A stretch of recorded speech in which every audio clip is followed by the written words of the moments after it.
Good morning. Craig Schilling, Dustin's dad. So Honorable Judge Matthews,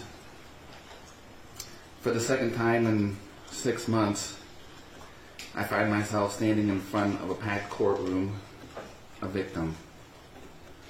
This time, I'm here to address a different judge and the parents of the deeply disturbed teenager that murdered my son. This is my opportunity to try to describe just how much the horrific event that took place back on November 30th, 2021 has impacted my life. It's my belief that an impact statement should not just describe how this particular event impacted me. I feel that it should also be impactful towards all who hear it. And in your case, Judge, I hope these words impact you in a way that influence your decisions here today. As I look around at all the lawyers, police officers, media folks, and the other victims, I can't help but ask myself, what could I possibly say that this whole scenario doesn't already say? This is messed up. Most people will never have to make a victim impact statement throughout the course of their lives. And the fact that the victims speaking here today are doing so for the second time in 6 months should speak volumes in and of itself. This is not normal. Living a life like this is not normal. So how does it affect a normal guy? To be completely honest with you, it remains a rather difficult and uncomfortable question to answer. In my previous impact statement, I've expressed many of my day-to-day struggles, from uncontrolled emotional outbreaks to sleepless nights to not being able to focus on the normal daily tasks. Yeah, it's fair to say that I live every day with pain, anger, heartache, regret, anxiety, stress, you name it. They are all there, wreaking havoc in my once normal life. They say that time heals all wounds. Well, we're coming up on 2.5 years now, and I can assure you that the wounds are still as fresh as they were on that tragic day. And with this hole that has been left in my life still glaringly obvious, I fight every day to not lose more of myself within that very hole. I've spent the last 30 years of my life busting my butt to support a family, raise children, and try to set myself up for some peace and quiet in the golden years of life. But the unthinkable has happened. And that peace and quiet I've worked so hard for may never come to be. At least not to the degree that I've always imagined it. Literally every single aspect of my life has been affected by this tragedy. And I could spend a long time describing in detail just how it has impacted me, but it seems like it would be way easier for me to just tell you how this tragedy hasn't impacted me, because there's simply nothing on that list. Now that the verdict is out on this monumental case, I feel strongly that it has caught the attention of most parents across the country. The overwhelming facts in this case were all that was necessary to prove that James and Jennifer Cronin not only neglected their son by failing to get the necessary mental care that was clearly needed, but also provided him the very tools necessary to carry out those heinous acts of violence. It was these very facts that allowed not just one, but 2 full juries to find both of them guilty of involuntary manslaughter. I will always maintain the opinion that the facts that were presented in these cases were strong enough to convince any jury of their guilt, and that the verdict would have been the same regardless of where the trial was held. As I have maintained throughout the course of the past couple of years, being the parent of a murdered child tends to cause you to seek out the maximum penalties allowed for each guilty verdict derived from any of the criminal charges. I think this stance is completely justified, and would be so for any parent in the same position as mine. However, this is a court of law where a person is innocent until proven guilty, and the defendant has the right to dispute the facts of the charges against them.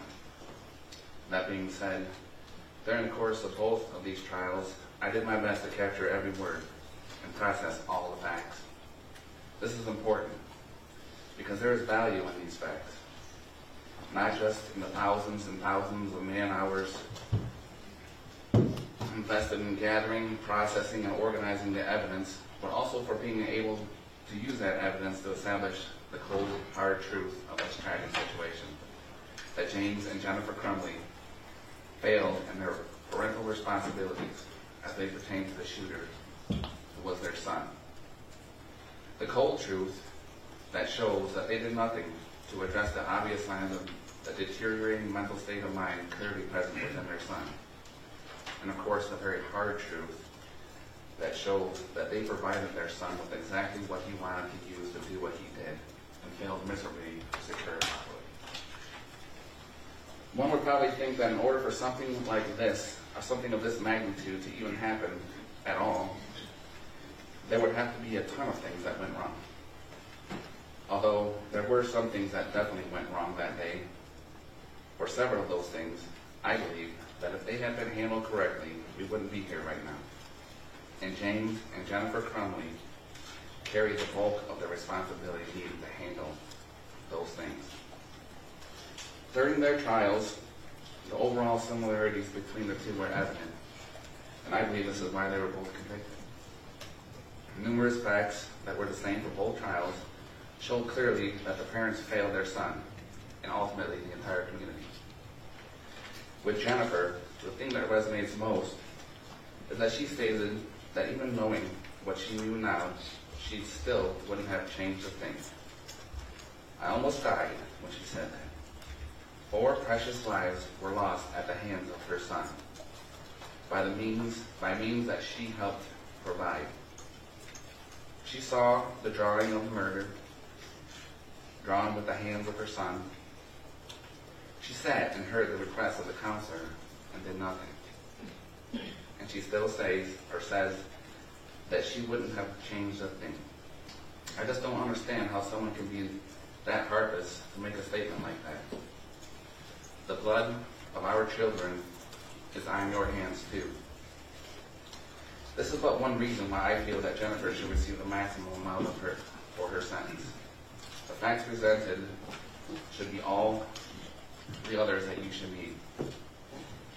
With her distinct lack of remorse and overall unethical understanding of the tragedy, I feel that the maximum amount of time available is needed for her to be able to fully comprehend the gravity of her actions and the lack thereof.